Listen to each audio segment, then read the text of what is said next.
La lumière coulait dorée, répandue comme une huile sur les toits, les murs, le feuillage des arbres de l'avenue, le lointain bleuis des montagnes.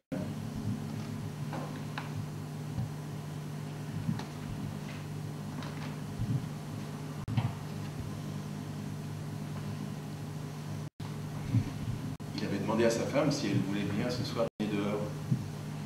Au restaurant. Elle avait demandé un cri. Oui, au restaurant. Il faut fêter ça. Quoi ça? Elle avait dit.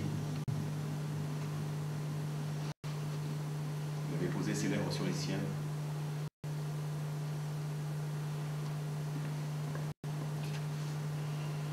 Elle avait entendu la sonnerie en entrant. Elle avait pu décrocher à temps.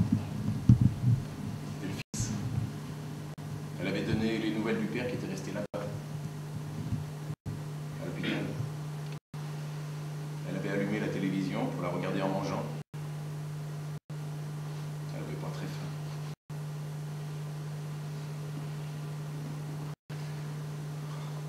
Il s'était retrouvé dans la cuisine. Elle le regardait, les yeux brillants. Il avait posé ses mains sur ses hanches.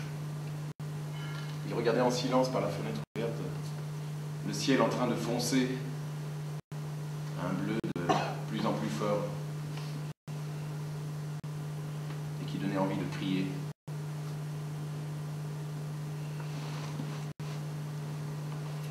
L'homme et la femme qui ressemblaient à une jeune fille s'étaient assis l'un en face de l'autre.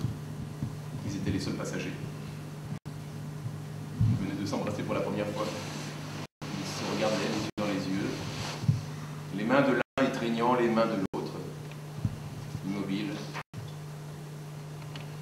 pétrifiés, leur profil de médaille contre la vitre.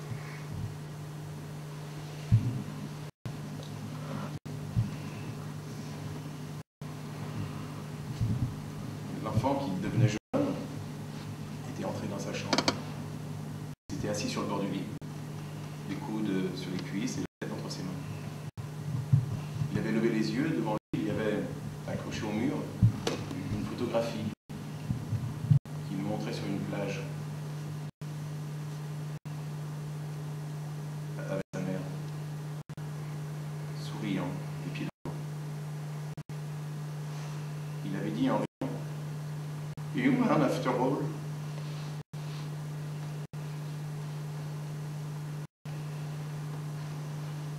La nuit s'annonçait au fond du ciel.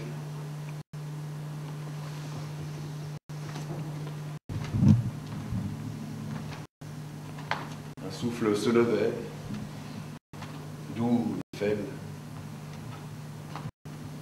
laissant une impression de fraîcheur sur les tempes, les fronts, les nuques des passants. Il y eut, après que la lumière eut disparu, ce vendredi matin, un silence d'environ une demi-heure.